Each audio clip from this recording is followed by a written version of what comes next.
Low, and it was picked up by the receiver. 2nd down and 4.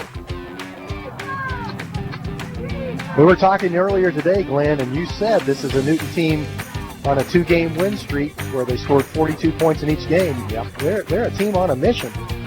2nd down and 4. Hutch needs to stop here. They'll give it again to Forrest. He's going to be thrown. Great defensive play right there by Havers. He came up.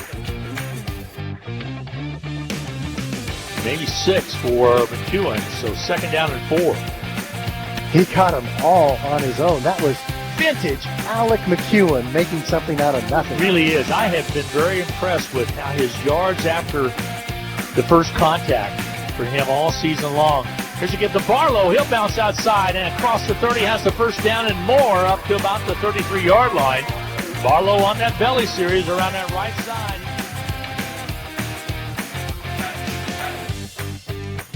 Here's Thompson, the quarterback, wants to throw the football, goes out long. He has Peterson out there. He just catches it. Touchdown, Hutchinson. Touchdown, Hutch from 45 yards out on the TD with 2:56 to go in this first quarter. Hutch takes the lead at 6-3. Thompson, the quarterback, man in motion. He's going to keep it down to pitch out to McEwen. Has it at 40, to the 45, to the 50, down to the 45, to the 40. Cuts inside, still on his feet at the 30. Trying to get down and cut inside again at the 5. Touchdown, Hutchinson. McEwen with an electrifying run. 61 yards total for McEwen. And that was much of that was on his. 1st and 10 for the Newton Railers. Ben Schmidt, the quarterback. Gets it off to Forrest. And Forrest trying to cut back up, and he's going to be wrapped up by Waymeyer. David Waymeyer just said, hey, come. But this is all new. There's a fumble of the ball, and Schmidt has nowhere to go, and he covers up quickly as he saw coming in quickly was Young along with. 3rd down and 12 now facing Newton here. Hutchinson bending a little bit, but not breaking. See if they can get the stop here. Probably 4-down territory again for the Railers. Back to pass as Schmidt looks up, goes long, has a receiver out there on the left side. Thrown up there, knocked away. Nice job over there defensively by Hutchinson. Maddox Hennahaw. And Mad Dog was able to get a hand on it and knock it away where it could not be comes in. Now sometimes if you got 5 and less yards, you're maybe trying to get a defensive encroachment. Here's back to pass as Thompson has some pressure on him, gets the throw away. Peterson has it for the 1st down and more, all the way to the 35-yard line. Knocked out of bounds. It'll stop the clock with 3:58 to go. Peterson sure-handed caught it. That was Newton's final time out of the first half, so that makes it a little more difficult for them to put points on the board. Ben Schmidt, the quarterback. Don't let him get a big one on you here with 39 seconds remaining. Wants to throw the football. Now he's going to be, and he fumbles it. The ball's loose in the end zone. Hutchinson's going to dive for it. Who gets on top of it? And it is a touchdown for Hutchinson. The defense came through big time. After Ben Schmidt fumbled the ball went into the end zone and Hutch got on it.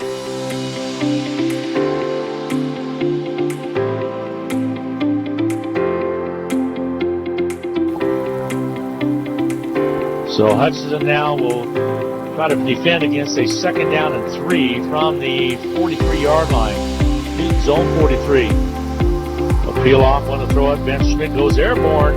All the way out there. Could be intercepted. It is. It's picked up by Hackney. Hackney at the 30 to the 40. All the way up to about the 45-yard line. Hutchinson with an interception by Hackney. Mark it at the 46. So Devin Hackney. And took advantage of it. Gathered it in. Returned it nicely to the 46. Now Hutch facing a 3rd down and 1. Passing rules. You never want to throw a long pass short. You never want to throw a short pass long. That results in interception. Bill Royal used to say 2 things would go wrong.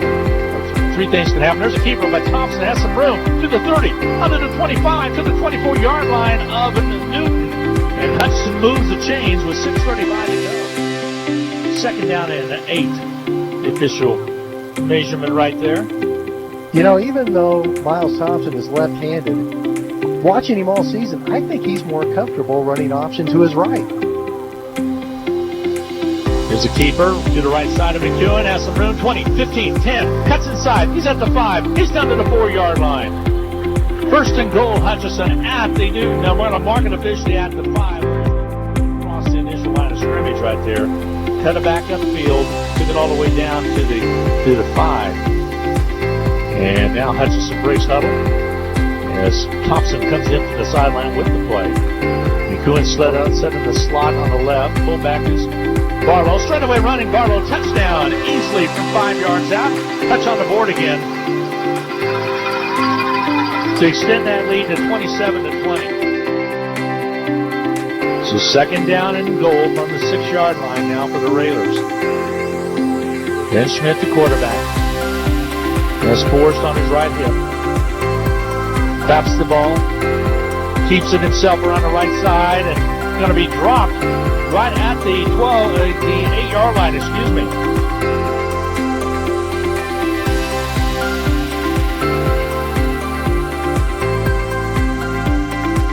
From the 6. Actually, a loss on the play of a yard. It's from the 7. So third down now. Salthawks trying to buckle up here defensively. Schmidt trying to take advantage of the miscue by Hutch. The give to Forrest at the 5. He's going to be wrapped up and thrown down at the 5-yard line. Coming in from that weak side was Ben Patterson. Just got a hold of him, Dan, around the hips and hung on. Peterson back deep on the far side for the Salthawks. That's where the kick is going to come to, and he'll take it at the 21. Gathers it in, heads up the sideline, has some room. He's at the 40, to the 50, cuts inside the 40.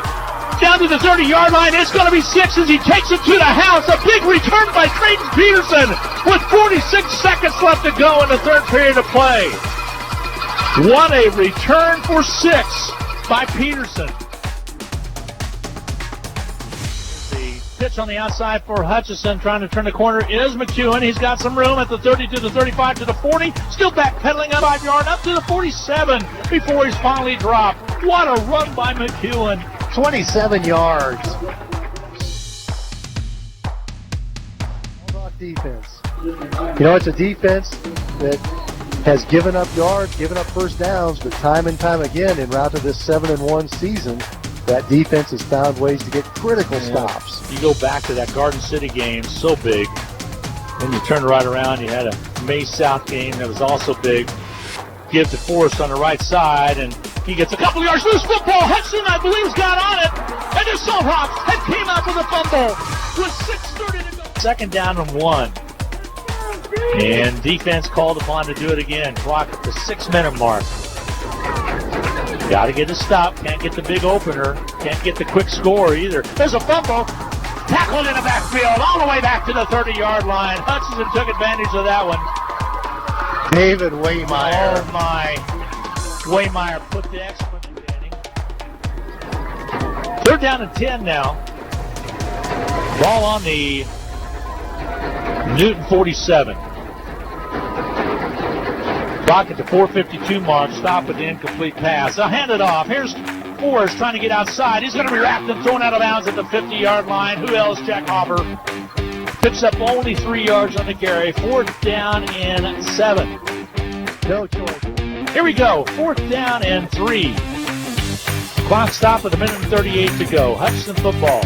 The keeper by on the outside. A pitch to McEwen. He dives to the 20 and he has the first down. First and 10, Hutchinson. What a stretch. That's going to do it because Hutchinson can take a knee now if they want to. It was a great stretch by McEwen as he needed to get down there and he stretched it out and got to it. Now they're bringing out the chain to measure it. It's right at the 20. They'll stretch it, and it is a first and really close to a first down. And Newton got it. Yeah, Newton will take over on down. No. First down. Hutch got the first down. I thought it looked like from my binoculars the way the Newton kids were reacting, though. They thought they had it. I don't think I could have fit my pinky finger through there. Oh, my goodness. Now, these are... you hardly even see measurements anymore because the fields are so true. Right. It's an artificial turf field where the yard lines are purely straight. Well, this means Bishop Carroll will be coming to Hutchinson 1 week from tonight. And that should do it. Taking another knee, and Hutchinson will come out victorious, and you're all right. We'll be back here next Friday as Bishop Carroll will come to town as they had a Valley Center forfeit. We'll move them up in the bracket, but the final tonight from Gowan Stadium is Hutchinson 46, the Railers 41. What a ball game, folks. I've got Alec McEwen down here. Alec McEwen, valiant stretch at the end of the game, just enough. Probably got a little bit more than what they gave you, but what do you have to say for that valiant stretch there? Well, we knew what we had to do. We dug deep. We came together as a team when we got the job done. Defense did their job, got interceptions, kick return, messed up on the kick return, then we took it to the house, and then offense, we scored 2 back-to-back touchdowns to get us in the lead. All right, congratulations on a big night and advancing to the next round. Bishop Carroll next week. Good luck. Yes, sir. Thank you. All right, Alec McEwen with Joe Blake. Good job, Joe. We're going to take a quick timeout, a 2-minute break. We'll be back to add things up. Hutchinson a final, 46 for Hutch, 41 for Newton. We'll be right back. Joining me now is Mike Vernon, the head coach of Hutchinson High School Salt Hawk football, and what a game, Mike. 5-point win. Nobody could make a 2-point conversion. Gutsy play by the defense. Harbor came up with a big fumble recovery to give you a halftime lead, and then you came back, and it was just back and forth football all the way through that third and fourth quarter. And then what a job by McEwen to stretch. We thought he had the first down by more. They marked it differently than what we interpreted it, but still they stretched the chains. And what's funny about that, these fields are perfect. They stretch the chains, and we get the first down, and we play it out from there. What a game. Yeah, we made some plays when we needed to, and, I'm just excited for the boys. They work so hard, and they've done so many things, and, I'm like a broken record here, but that's what it is. And I'm just so happy. Jack Hopper getting another touchdown. I mean, we said, your guys are going to have to make some plays, and they did make some plays when they needed to. What adjustments did you make at halftime? Because it really made a difference in our running. They were keying on McEwen, of course. They're going to do that. He's an outstanding back. He's had a tremendous year, an all-state year for him, and they knew they were keying on him. What adjustments did you make in the blocking up front? We were doing zone dive, so we were trying to sneak our fullback inside their defensive end while they were crashing down. So we just went with inside veer, and that really opened up some things, and then it put that backer into a bad position, and then we pitched off of them. But that's basically what happened. Got a little 12 and 13 going, and that loosened them up. Also got Miles in the run game with a little speed option, and it ended up working out, and we got him a little bit off kilter, and the rest is history. Trayton Peterson with a big night. He scored that 45-yard touchdown pass. A similar play to the other day as Miles rolls to his right, plants that right foot, and just lets it sling and gets it down there. Peterson made a nice adjustment on the ball and was able to take it in for 6. And then you turn around, he gets a 79-yard kickoff return after Newton had taken the lead at 29-28. What a job done by Trey Peterson. Yeah, he's a great kid, too, and just so glad that we got him out this year, and great athlete. He takes everything so serious, and, I just love him. And, he wants to perfect his craft, and, he made plays. He made big plays when his number got called. You look at a game like this, and you say, well, hey, who makes the least turnovers? And Newton made a big one as they fumbled the ball when they had it at their own 32-yard line, and we were able to take advantage of that. Got that first down when we needed to, but that was a huge play in the ball game late in the fourth quarter. Turned your defense loose, and your offense then was able to milk some time and come out with a victory. Yeah, I mean, we wanted to be honest. There, we got that fumble, and then I think we scored on the next play. Mm-hmm. I think you did too. We were wanting to take some time off, and we popped. You did a 27-yard run by McEwen on first and 10. But I couldn't see the fumble too well. It looked like one of their guys, one of their offensive linemen maybe got hit in the backfield there, and they hit him, and the running back wasn't expecting him there, and I guess he just lost the ball there, obviously, but I didn't get to see it because it was on the other side. Well, they came back, and we did get that quick score to go up 46-35, up by 11. And then you turn around, and Maxwell got the touchdown to pull it within the final at 46-41. That kid's so good. They are a good team. So that's a good 2-7 team out there that are huddled up in the south end zone right now. And Hutchinson is a good 8-1 team and gets set to take on Bishop Carroll. We're going to take a break, come back, and talk about that ball game next week as Hutchinson advances in the playoffs for 2020. They'll take on the Bishop Carroll team coming in here to Gowan Stadium next Friday night, right here at 7 o'clock with the kickoff. We'll be right back. Hi, everybody. Welcome back. Coach Mike Vernon after a nice win, 46-41 over the Newton Railers. We get set to take on Bishop Carroll, which yesterday the announcement was made that Valley Center would have to forfeit their game, and Bishop Carroll gets the forfeit. Now they'll match up against the Salt Hawks this coming Friday night. And, hey, you got to play them sometime. Let's get it going. And so we take on Bishop Carroll in the bottom part of that bracket. It could be exciting here at Gowan Stadium next Friday. Yeah, it's going to be a great game. We got to have a great week of prep, and got to get a couple guys healthy. But I know the boys are super excited about this. Mike, what's this year mean to you? Going 8-1 right now, having a heck of a year. To be honest with you, I am just so happy for the boys. That's the main thing that I think about. I think, to take something from Kleinman at K-State, you keep pounding the stone, and, there's a way that we do things here that you're going to end up being successful. But I'm just glad that we kind of broke through here, and we've done this, and they get to experience this, playoff football, winning a playoff game, winning the league.